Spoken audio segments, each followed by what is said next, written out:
When I returned to my childhood home, I thought I was visiting a place frozen in memory, but beneath the garden my father once tended lay something toxic, something my brother unearthed in the dark. Now the ground itself feels alive, whispering every secret we tried to bury.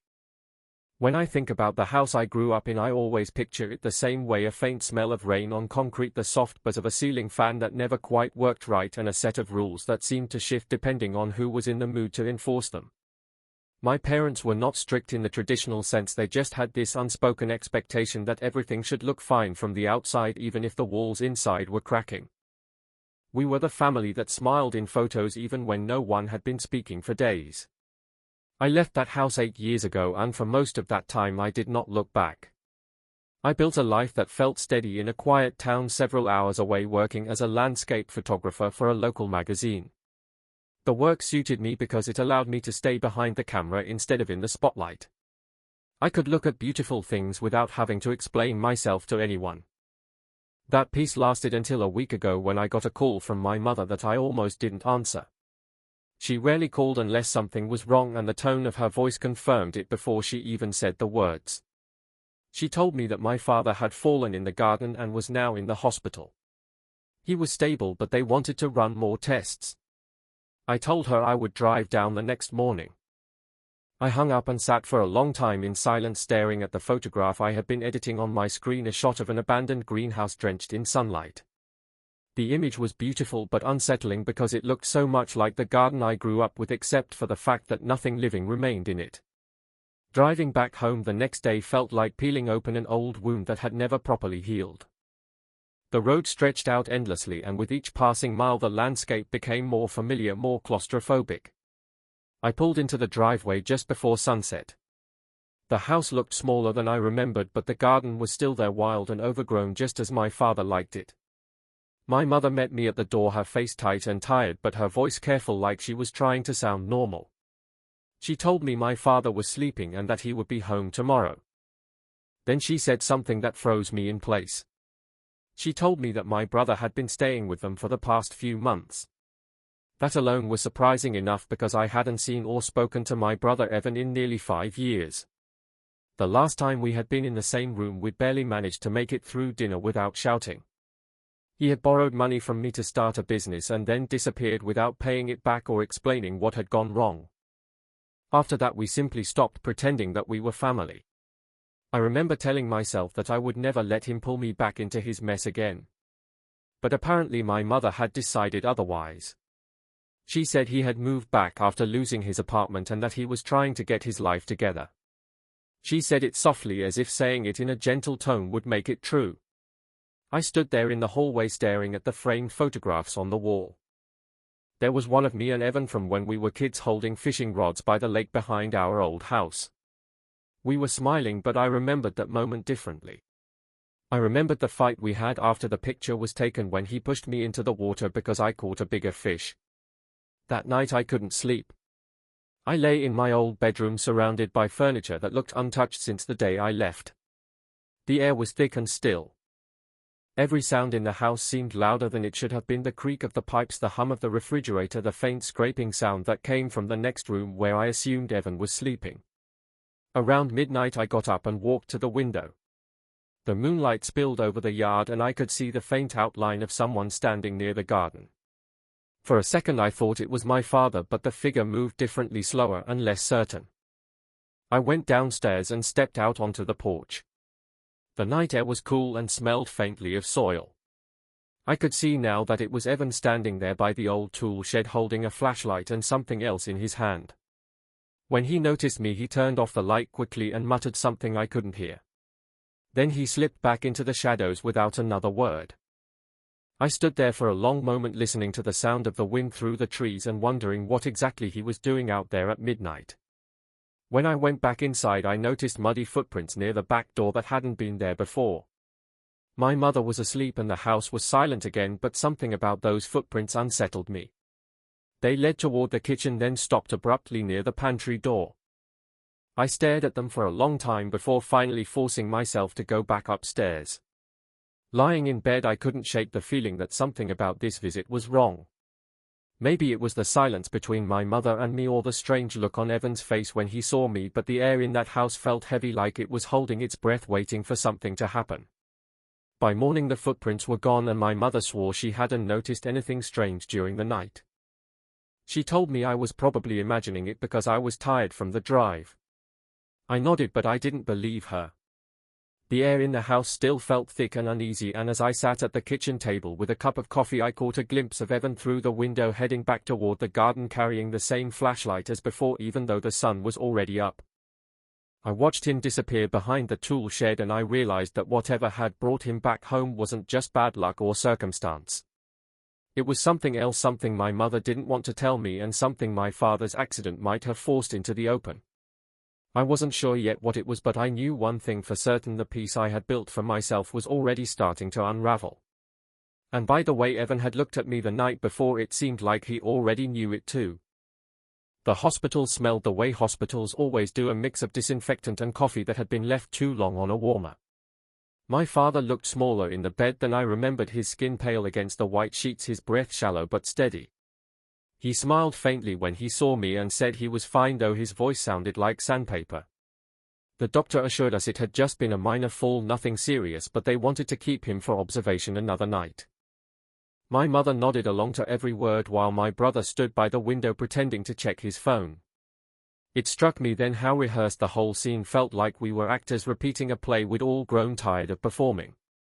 My mother asking gentle questions, my father deflecting them with humor, Evan avoiding eye contact altogether. When I asked if they needed me to stay longer, my mother said yes, but her tone was odd, as if she was agreeing to something she didn't really want.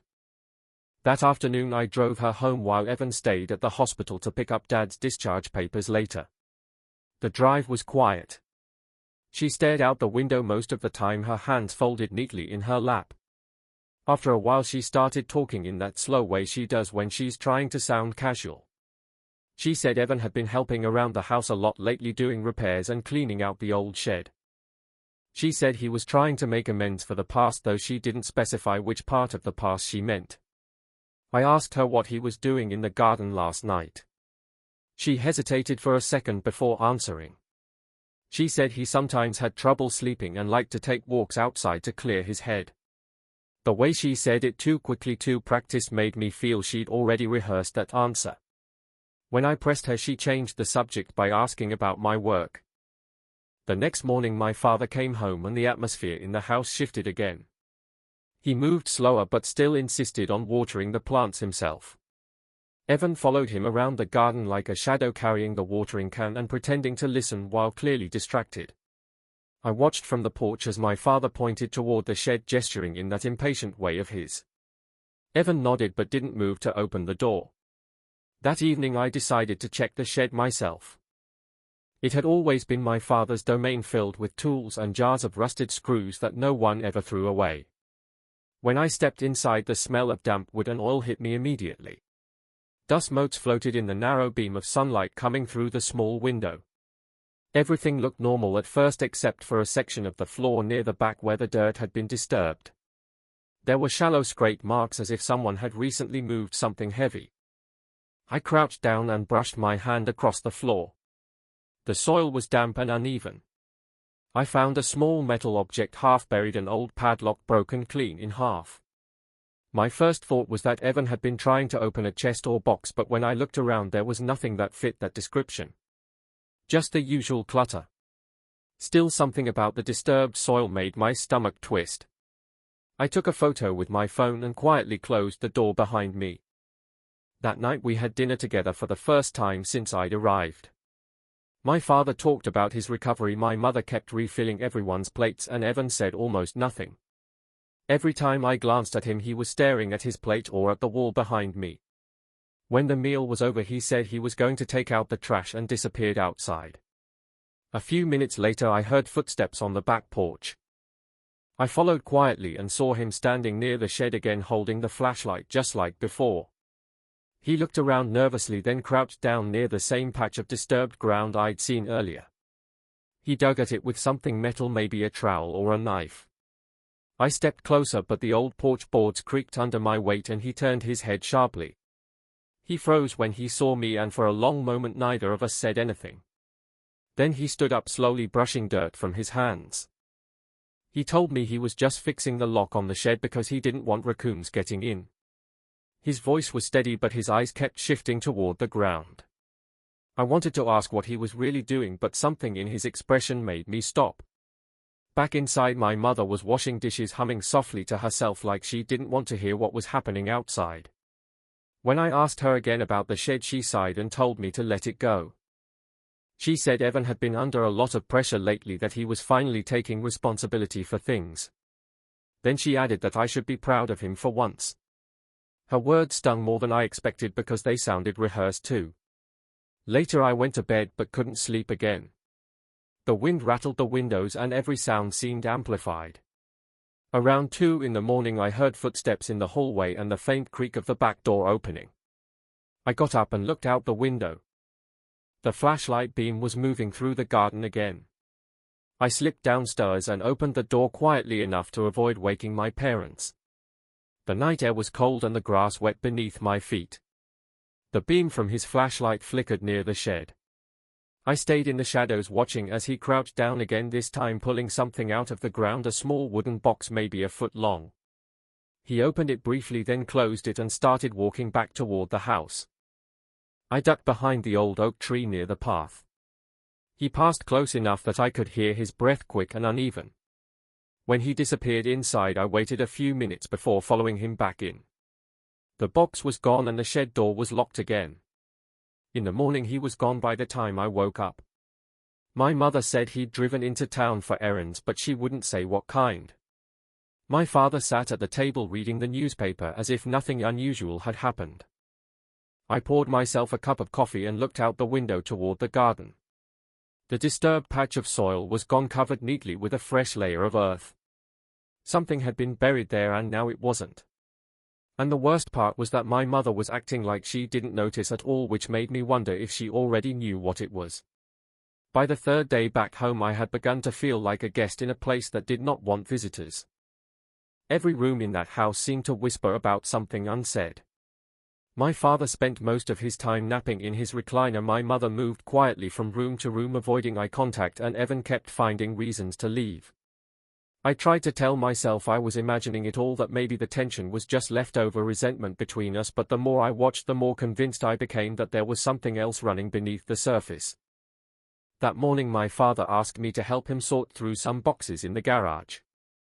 Most of them were filled with old tools and paperwork, but one box stood out. It was sealed with fresh tape and marked with a black marker, simply saying, "Garden." I handed it to him, expecting him to open it, but he just stared at the word for a long moment before shaking his head and asking me to set it aside. Then he changed the subject and started talking about tomato seeds as if nothing had happened. When Evan came back that afternoon, his mood was different. He seemed restless, pacing between the kitchen and the back porch. I asked where he had gone earlier and he said he was running errands, though his clothes were still dusty and there was dirt under his nails. He noticed me looking and shoved his hands into his pockets. I asked if everything was all right and he gave me a quick nod without meeting my eyes. He said he was thinking about driving back to the city soon, maybe finding work again. My mother told him it was too soon to leave, that Dad still needed help around the house. The look he gave her in return was sharp enough to cut through the air. That night I lay in bed staring at the ceiling again, listening to the familiar creaks and sighs of the old house. Around midnight I heard the back door open. I got up and went to the landing. The hallway was dark, but faint light from the kitchen spilled into the corridor. I followed it quietly and found my mother standing at the sink with her back to me. She was staring out the window into the yard, her hand resting on the counter. I asked her what she was doing up so late and she jumped slightly as if she had not heard me approach. She said she could not sleep and that she was just making sure the back door was locked. Before I could respond, Evan appeared behind me, still fully dressed, holding his car keys. He said he needed to drive out for some air. My mother told him it was the middle of the night, but he was already walking toward the door. I asked where he was going and he said something vague about picking something up from a friend. I stood there watching as the headlights from his car swept across the garden and vanished into the dark road. The silence that followed felt heavy. My mother finally turned away from the window and whispered that Evan had been acting strange ever since Dad's fall. She said he spent hours digging in the yard during the afternoons and pacing at night. When I asked what she thought he was looking for, she shook her head and said she did not know. Then she added that some things were better left buried, which I am sure she realized sounded suspicious because she quickly changed the subject again. The next morning I decided to take a walk down to the old greenhouse near the end of the property line. It had been locked for years after the roof started to cave in, but curiosity got the better of me. The path was overgrown and the air smelled of damp earth and rotting wood. When I reached the greenhouse, I noticed fresh footprints in the mud leading inside. The door hung crookedly on its hinges, but it had clearly been opened recently. Inside, the air was thick and warm, the sunlight breaking through the cracked glass in narrow beams. The place was mostly empty except for a few overturned pots and an old tarp covering something large in the corner. When I pulled the tarp aside, I found a stack of wooden crates all labeled with the same black marker handwriting as the box in the garage. The first one I opened contained rows of small sealed jars, each filled with soil samples and dated from different years. The most recent label was from just 3 weeks ago. Beneath the jars was a folder with papers that looked like my father's handwriting notes about crop tests and plant diseases, but then near the bottom of the folder were newer pages in a different handwriting, Evan's. His notes were messy and scattered, but one phrase stood out, repeated several times in bold letters: check contamination levels. I heard a sound behind me and froze. Someone was walking down the path toward the greenhouse. I stepped behind a shelf and waited, holding my breath. Through a crack in the door I saw Evan coming, carrying the same small wooden box I had seen him digging up the other night. He placed it on the table and opened it carefully. Inside were small vials filled with dark liquid and wrapped in plastic. He picked one up and held it to the light before slipping it into his jacket pocket. Then he closed the box and turned toward the door again, muttering something under his breath that I could not make out. After he left, I stayed there for a while, trying to steady my breathing. When I finally returned to the house, I found my mother sitting at the kitchen table reading an old recipe book but not really turning the pages. I asked her if Dad had ever done chemical testing in the garden or the greenhouse. She looked up slowly, her eyes narrowing just a little before she answered. She said my father had stopped using any kind of pesticide years ago after a bad reaction, but then she paused and added that lately he had seemed worried about something he had buried out there years ago and had asked Evan to help him dig it up. The way she said it so calmly made me realize she knew far more than she was letting on. I asked what exactly they were trying to dig up. She stared down at her hands for a long time and finally said it was something my father regretted burying long ago, something that wasn't supposed to see daylight again. That night I sat in the dark on the back porch, listening to the wind rustle through the trees and watching the outline of the greenhouse in the distance. The house was quiet, but every once in a while I could hear faint footsteps inside, Evan pacing again. Whatever secret had taken root in that garden was growing larger by the day, and I had the sense that the truth, when it finally surfaced, would not be the kind that brought anyone peace. The next morning I decided to follow him. At sunrise the house was silent except for the faint hum of the refrigerator and the slow rhythmic tick of the hallway clock that had never quite kept the right time. I dressed quietly and slipped out before my parents woke up. The air was heavy with mist and the ground wet beneath my shoes. I followed the narrow dirt path that led from the back porch to the greenhouse, keeping far enough back that my footsteps blended with the morning wind.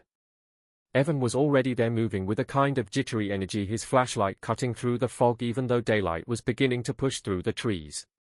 From where I stood near the old oak I could see him kneel beside the same patch of soil he had disturbed before.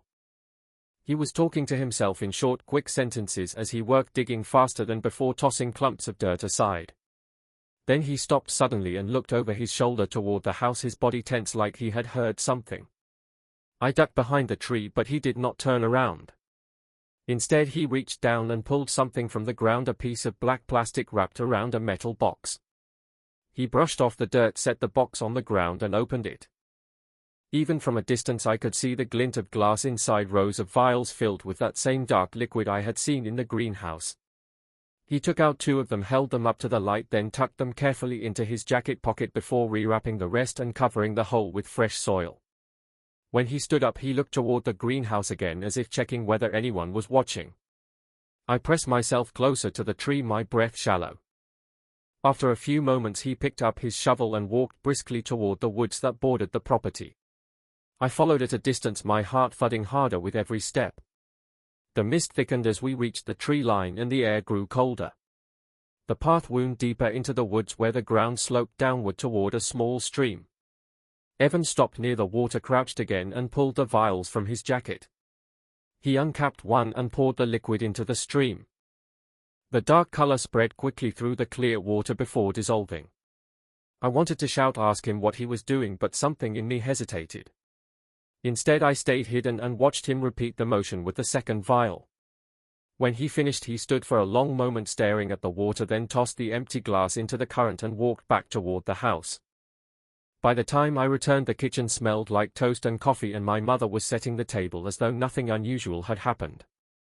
I sat down and told her I had gone for a walk. She nodded without looking up. I decided to test her reaction and said I had seen Evan heading into the woods. Her hand paused midair before she reached for the sugar bowl. She said he probably needed some space and that I shouldn't worry. Then she added almost absently that sometimes people have to clean up old mistakes before they can move on. That phrase stuck with me all morning. After breakfast I went out to the shed again. The soil where Evan had been digging was still damp. I pushed my hand into it and felt something hard buried just below the surface. When I pulled it out, it was a metal tag, the kind used for labeling chemical storage, with faint letters etched across it. Most of it was unreadable except for one word: toxic. I wiped it off and slid it into my pocket. Back inside I found my father in his chair, half asleep. I sat across from him for a while before asking if he remembered using any chemicals in the garden years ago.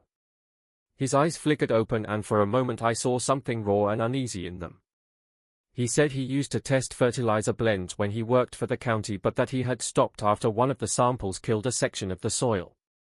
He said it had worried him enough that he buried the leftovers behind the shed and promised himself never to touch them again. I asked if Evan knew about it. He nodded slowly. He said Evan had offered to help dig it up recently because he wanted to test whether the ground had healed. Then he said something that sent a cold rush through me. He said the doctor had told him his fall might not have been an accident. Apparently he had felt dizzy for days before collapsing near the same area of the garden where the soil had been disturbed. He said Evan thought it was just exhaustion, but my father wasn't so sure anymore. Later that afternoon I went into town under the pretense of picking up groceries, but instead I drove to the county records office. After some digging through their archives I found an old environmental report filed by my father's department nearly 20 years ago. It mentioned a trial batch of experimental fertilizer that was pulled after reports of contamination in local soil. The manufacturer was fined and ordered to destroy the remaining stock. The report was signed by my father's supervisor and included a note that one of the employees had taken samples home without authorization. The name on that line was my father's. When I drove back home, the sun was setting behind the trees, casting long shadows across the yard. Evan's car was gone, but the back door was open. Inside, my mother sat at the table staring at an envelope. She looked up when I entered and told me that Evan had left again, but this time he might not be coming back. I asked where he went and she said she didn't know. I reached for the envelope and she let me take it. Inside was a short note written in his messy handwriting. It said only, "Tell Dad I finished it. It's gone." That night I couldn't shake the image of him pouring those dark vials into the stream. I went back to the greenhouse with a flashlight and checked the crates again. Half the jars were missing. The soil samples had been taken recently and the folder of notes was gone. I sat down on the dusty floor trying to make sense of it all. The truth hit me slowly but with undeniable weight. Whatever my father had buried decades ago had poisoned the ground, and Evan had unearthed it not to destroy it but to hide the evidence. Maybe he thought he was protecting the family, or maybe he was just trying to fix the mess our father had started. But pouring that substance into the stream meant it wasn't gone at all. It was spreading. When I returned to the house, the lights were off except for one dim lamp in the hallway. My mother's door was closed and my father was still asleep in his chair. I stood there for a long time listening to the faint ticking of the old clock and the low rustle of the wind outside. The house felt different now, heavier somehow, as if it knew that the thing buried under its soil wasn't a secret anymore but a confession. And as I stood there in the half-light, I realized the strange look on Evan's face when I first arrived hadn't been guilt or fear. It had been relief. He had already done whatever he came back home to do. The next morning sunlight came through the curtains in pale streaks that did nothing to warm the air. My father was already awake, sitting by the window with a blanket over his legs, his coffee untouched beside him. He looked older than he had even a week ago, smaller somehow, like the weight of the past few days had pressed down on him. My mother moved around the kitchen in her usual quiet rhythm, humming an old tune that I recognized from childhood, though the sound of it now felt more like an echo than a melody. Neither of them mentioned Evan. His absence filled the room like fog, thick and unspoken. I asked my mother if she had heard from him, but she shook her head and said that he would call when he was ready. My father stayed silent, which told me he did not believe that. I wanted to press him to ask more about what he had told me the night before about the chemicals and the old experiment, but I could see that his hands were trembling slightly as he lifted the cup to his lips, so I said nothing. After breakfast I went outside and stood at the edge of the garden. The soil looked freshly turned, but not by weather. There were faint drag marks leading from the shed toward the woods, the kind made by something heavy being pulled across the ground. I followed them halfway down the slope until they disappeared into the grass. From there I could see the stream glittering faintly through the trees. The thought of that dark liquid seeping into the water made my stomach tighten. When I got back to the house, my mother was sitting on the porch steps holding a folded piece of paper. She said it had arrived by courier an hour ago with no return address. I took it from her and unfolded it carefully. It was another note in Evan's handwriting, short and uneven, as though he had written it in a hurry. It said, "Check Dad's box before it's too late. I'm sorry." I went straight to the garage where the box marked "Garden" was still sitting in the corner. The tape had been cut since I last saw it. Inside were several glass jars, but these were different from the others. They were filled with cloudy water, not soil. Each jar was labeled with a date from the past month, and underneath the dates my father had written short notes in his small, careful handwriting. Most of them said, "Sample safe," but the last one said, "Spread detected." My first thought was that the contamination had somehow resurfaced in the groundwater. My second thought was that Evan must have seen the same thing and tried to fix it. But dumping the liquid into the stream could not possibly have been his solution. That would only have made it worse. I carried one of the jars inside and set it on the kitchen table. My mother stared at it for a long moment before she spoke. She said that my father had been obsessed with testing the soil again ever since a few neighbors started complaining about the taste of their well water. He had convinced himself the chemicals he buried decades ago were leaking, and that if the county found out they could lose the house. He had asked Evan to help remove the remaining samples quietly before anyone noticed. She said she had tried to stop them, but they would not listen. As she spoke, I realized there was a faint buzzing sound coming from outside. It grew louder until it settled into the low hum of an approaching vehicle. Through the window I saw a white truck pull into the driveway with the county logo on its side. A man stepped out wearing a windbreaker and carrying a clipboard. My mother went pale. The inspector introduced himself politely and said there had been reports of possible contamination in the creek downstream from our property. He asked if he could take a look at the garden area since the old survey maps listed chemical storage here from my father's employment days. My mother tried to tell him that everything had been cleared long ago, but he said he still needed to take samples. We followed him outside. My father had joined us, moving slowly but refusing help. The inspector walked around the shed, took a few photos, then knelt to collect soil near the patch where Evan had been digging. His expression changed slightly when his test strip turned a faint blue. He wrote something on his clipboard, then asked if anyone else lived on the property. My father said just the three of us and that my brother had gone back to the city. The inspector nodded, but his tone softened as he said he might need to return with a full environmental team. After he left, my mother went straight inside without a word. My father sat down on the porch, his breathing shallow. He said quietly that he never meant for any of this to happen, that he had buried those containers decades ago thinking they were sealed tight. He said he had told Evan the truth only because he was scared of dying with that secret. Evan had promised to dispose of the material safely, but apparently he had panicked and done something reckless. That evening I found my father asleep in his chair again and my mother in the kitchen wiping down the counters in small nervous motions. I asked her what she thought would happen if the county returned. She said they would probably fine them and maybe order cleanup, but then she added that if the contamination had spread downstream it could be much worse. The way she said it made me realize she was thinking not just about the land but about what this would do to the family's name. Later that night I went back outside. The air was still and the moon hung low over the trees. I followed the trail down to the stream where Evan had poured the liquid. The water looked clear, but when I crouched down I could see faint oily ripples spreading over the surface. I took out my phone to take a photo but hesitated. Then I noticed something shiny near the bank, a small glass vial half buried in the mud. I picked it up and saw that it still held a bit of the dark liquid. I slipped it into my jacket pocket and stood for a long time listening to the quiet rush of water. For the first time I understood why Evan had come back, why he had stayed, why he had been digging in the middle of the night. He had not been trying to destroy evidence. He had been trying to contain something that our father had unleashed long ago. When I returned to the house the lights were off except for a faint glow under the door to the study. I opened it quietly.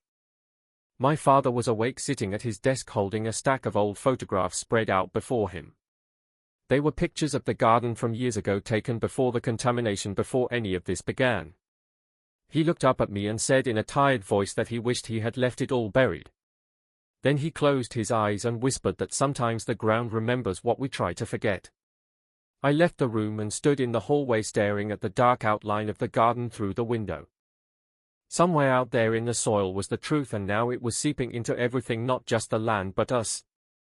And as I listened to the faint creak of the house settling, I realized that Evan's note had not been a warning. It had been a confession. By the next morning the fog had rolled in so thick that I could barely see the end of the driveway. The air felt damp against my skin and the whole yard smelled faintly metallic, like rain mixed with something sharper and unnatural. My mother was already up, standing by the sink staring out the window with that same fixed expression she had worn for days. She didn't notice me at first, so I said her name softly and she jumped, spilling a bit of coffee on the counter. She told me she hadn't slept well. None of us had. After breakfast my father asked me to help him to the porch. He moved slowly, gripping my arm tightly as if afraid the ground itself might give way. Once he sat down, he told me he had called one of his old colleagues from the county lab to come by later that afternoon. He said he trusted this man more than the inspectors because he would be discreet. My mother overheard and looked like she wanted to argue but didn't. She only said that stirring up old messes wouldn't fix anything. I spent most of the morning walking the property line, restless and uneasy.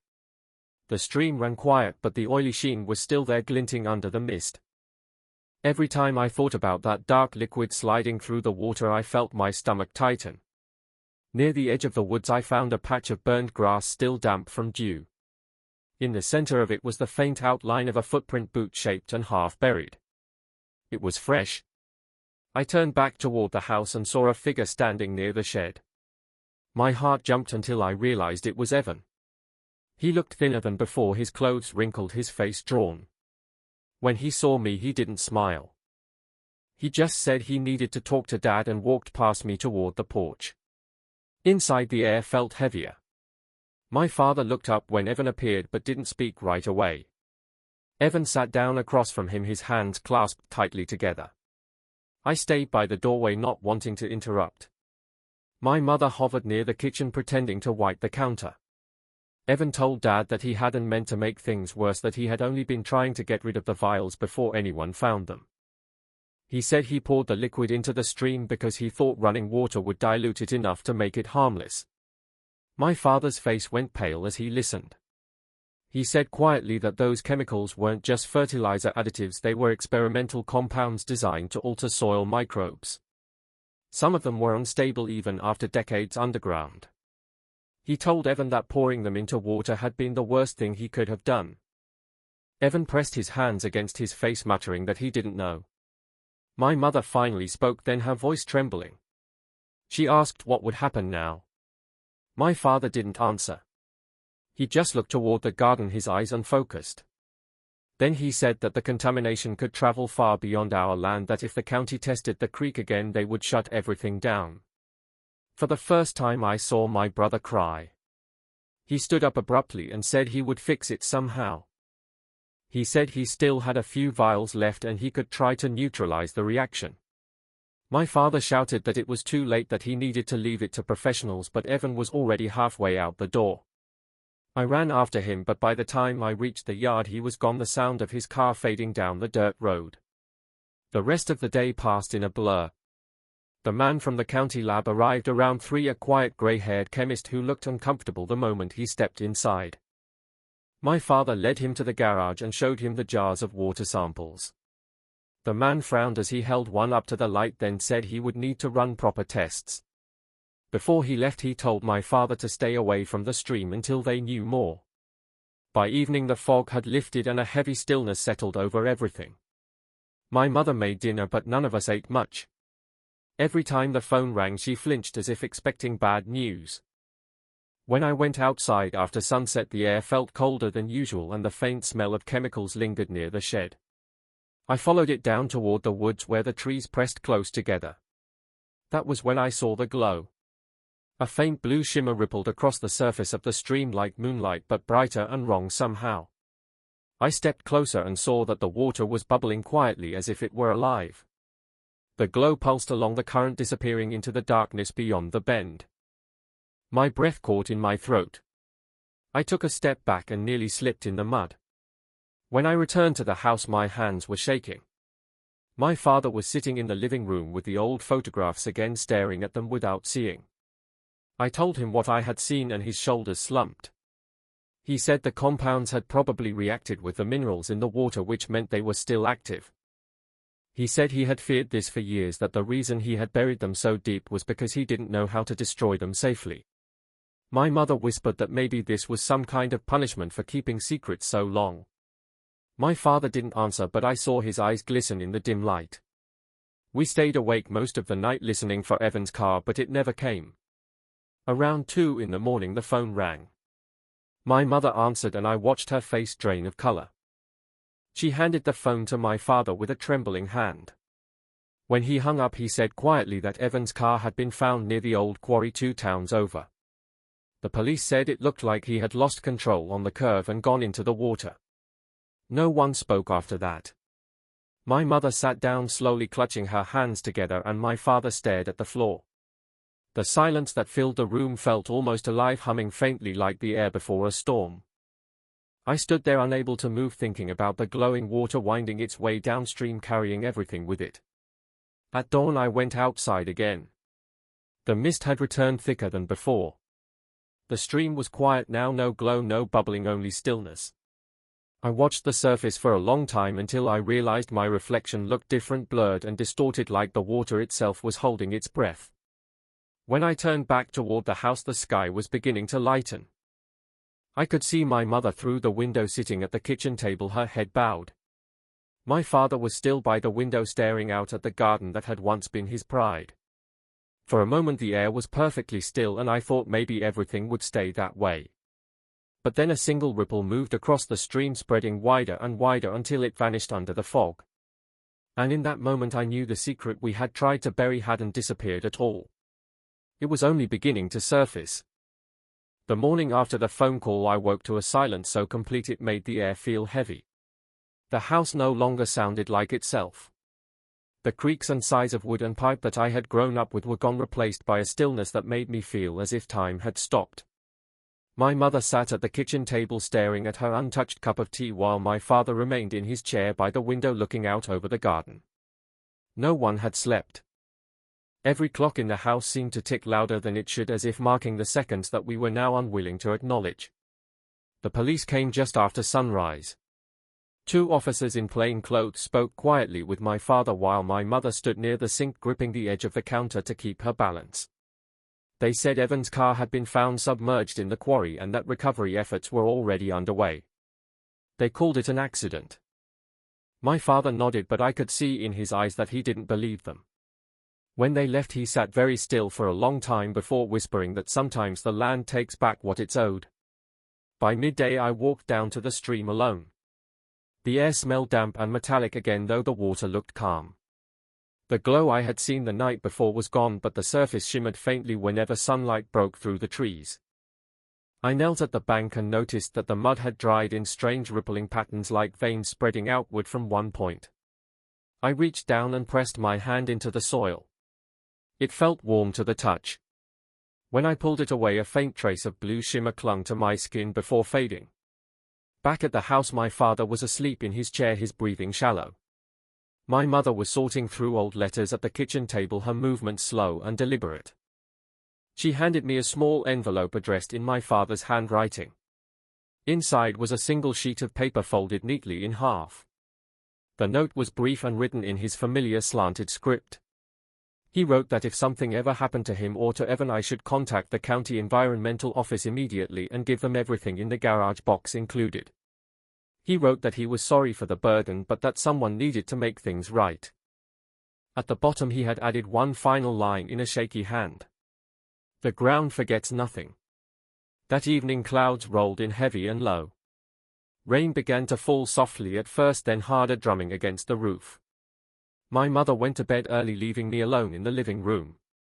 I sat near my father's chair, listening to the sound of the storm. Every flash of lightning illuminated the garden outside, turning it into a silver blur of leaves and shadows. The smell of wet soil seeped through the open window, sharp and almost sweet. Around midnight I heard a faint knocking. Not at the door, but from beneath the floorboards near the wall. It was rhythmic and soft, like dripping water, but steadier. I knelt and pressed my ear to the wood. The sound was coming from the direction of the garden. I grabbed a flashlight and went outside, the rain still falling in thin sheets. The soil near the shed was darker now, almost black, and small bubbles rose to the surface where Evan had once dug. I stood there in the rain, watching as the water pooled around my boots, then began to drain back into the earth. For a brief moment I thought I saw something shimmer beneath the surface, faintly blue and shifting, but when I blinked it was gone. By morning the rain had stopped and the air smelled clean, though I knew it wasn't. My father didn't wake when I called his name. He looked peaceful sitting in that same chair, the blanket still wrapped around his shoulders. My mother stood behind me, silent, her hand resting on my shoulder. Neither of us said anything for a long time. A week later the county team arrived in white trucks with equipment that looked far too bright for our faded yard. They cordoned off the garden, took samples from the soil and the stream, and spoke quietly to one another without ever meeting my eyes. I handed them the box from the garage and my father's note. One of the men thanked me and said they would be in touch once they had their findings. He didn't promise when. After they left, my mother decided to sell the house. She said she couldn't stand the smell of damp earth anymore. I helped her pack, but I knew I wouldn't follow her this time. I rented a small apartment in town overlooking a stretch of the same stream miles downstream from where it began, behind our old house. Most nights I sit by the window and listen to the water moving softly through the darkness. Some nights when the air is still, I swear I can smell the faint metallic tang of the garden again. Sometimes the surface of the stream catches the light in a way that doesn't seem natural, a subtle glimmer that fades the moment I focus on it. I tell myself it's just my imagination, but I'm never entirely sure. I think about my father's words often about how the ground forgets nothing. Maybe he meant guilt or secrets, or the way a family buries its mistakes hoping time will soften them. Maybe he meant that the things we hide in the dark will always find a way to return to the light. Either way, I've stopped trying to forget. When the water glows at night, I don't look away anymore. I just sit and watch and listen as the current carries everything that used to belong to us farther downstream until it disappears into the distance and the world feels quiet again, even if I know it isn't.